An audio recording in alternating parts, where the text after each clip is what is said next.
Good morning, everyone. What's going on? What's up? Another day, another video. This is Jonathan Mathis, the Sports Judge. Thanks for supporting the channel.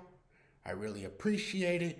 If you want more content and want to follow my work, please do me a huge favor and hit the subscribe button. I'm delighted to be with you all this morning. The NFL playoffs are here. That's why I'm here, because I'm talking about the NFL playoffs this morning. It is Super Wild Card Saturday. How exciting it's going to be.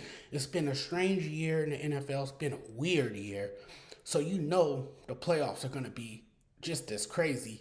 It's going to be a lot of fireworks. It's going to be exciting to watch. I'm going to take you through this weekend's games. I'll give you my predictions, but I'm only going to take you through the first two games today.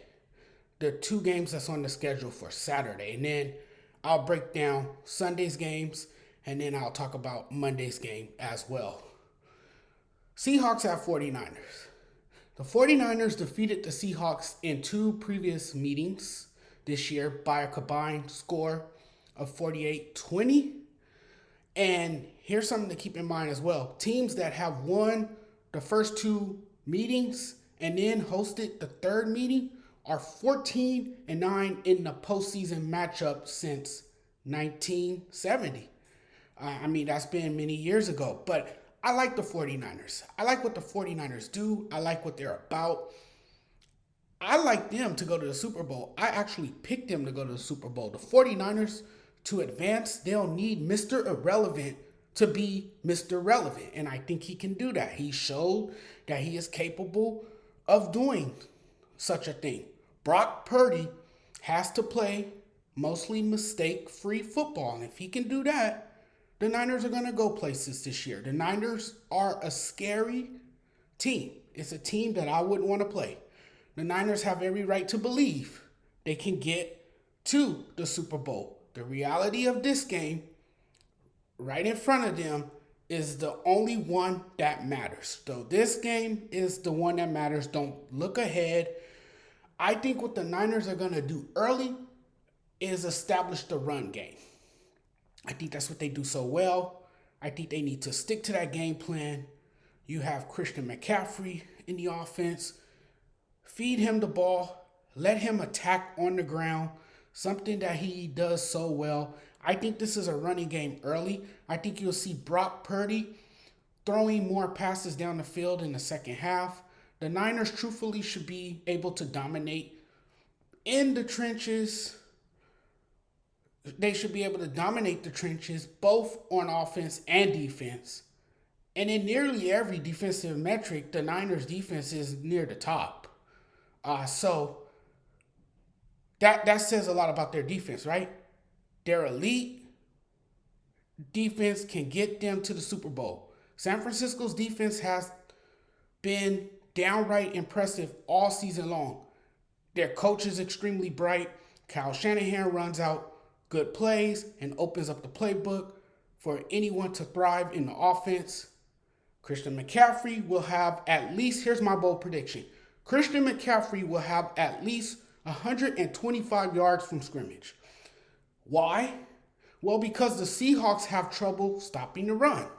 Part of the problem has been the inability of players to tackle and bring players to the ground. That's been the Seahawks' problem. That's been their weakness. It's a glaring weakness. The Seahawks defense has given up 500 more rushing yards after contact than the 49ers have given just playing rushing yards all season. Okay, that's crazy. That's a crazy scenario, right? The Seahawks aren't good at the things that could possibly beat the 49ers, like quick game and screen time. Screen game, excuse me. Geno Smith is going to need time to throw the football. I know the tackles have gotten better, but Nick Bosa is still going to be able to sack Geno Smith. Make it hard for Geno Smith. He's going to be all over the quarterback today. I just don't think they can slow down that 49ers defense. They aren't good at executing screen passes, and they like to throw the ball down the field, and that's not going to work against a very good 49ers team. The Niners will make it a clean sweep. Now let's move on to the second game, which is going to be a lot of fun. It's the Los Angeles Chargers taking on the Jacksonville Jaguars for the wild card weekend playoff game. This should be a really good game. I think it's going to be a close game. But losing Mike Williams, clearly the Chargers' best wide receiver, that's going to be big. I really have no faith in Brandon Staley. And I know yesterday on our show with my co-host Gunzo, I know I was speaking a different tune. I have a change of hearts now. I'm going with Jacksonville. I was going to pick the Chargers to win by a field goal. I felt like the Chargers would find a way to get a win against Jacksonville. Dicker, the kicker, will come in, make the game-winning field goal in a clutch situation. I changed my mind. The Chargers have been better of late, yes. Not elite by any means, but good enough to qualify for the playoffs. Without Mike Williams, they're going to look like the worst version of themselves. The big thing with me, and the Chargers are favorites to win this game, which is quite understandable because they have some big names. They have become the media darlings of the NFL. They have, looked encouraging of late with their wins. They have piled up some wins.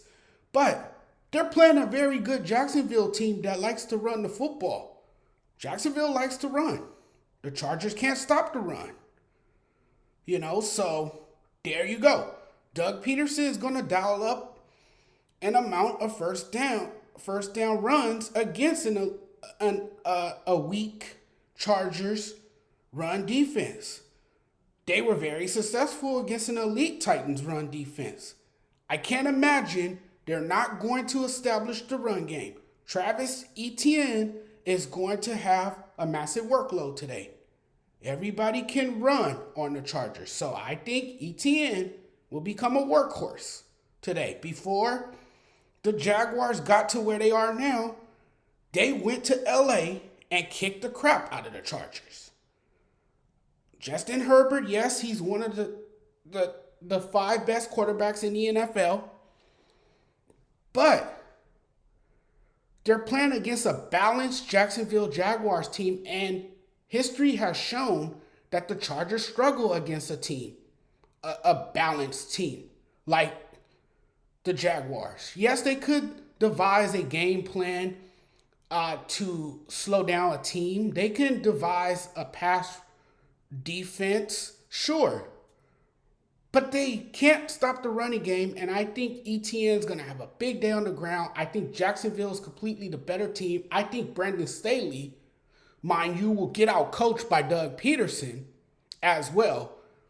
I think this will be a close game, but I think Jacksonville will pull it out in the end. And they're at home. It's a home game for them.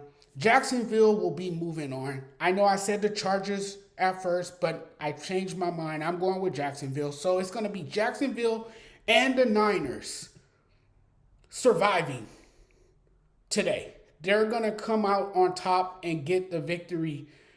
I got the Niners. I like the Niners. I think they're one of the most complete teams. Jacksonville has been a feel-good story this year. They have completely turned it around thanks to Doug Peterson. He has engineered a great turnaround. So I like those two teams, and those are my predictions for today. Thank you guys for watching. I hope you guys enjoyed the football games today. It's gonna be a lot of action. I'm just gonna be around the house watching the games. I'm not doing too much today. It's supposed to rain here in Southern California. This is gonna be a wet, soggy day for us. We're supposed to get a lot of rain today. So I'm gonna be just relaxing, enjoying the football games, having a good time. About to clean house a little bit and stuff before. I even put on the TV to start pre-gaming, and it's gonna be one of those days. It's one of those days where you do not disturb me because the NFL playoffs are here. Thank you guys for watching. I'm checking out of here now. Don't forget to subscribe to this channel. Thanks, everyone. Peace.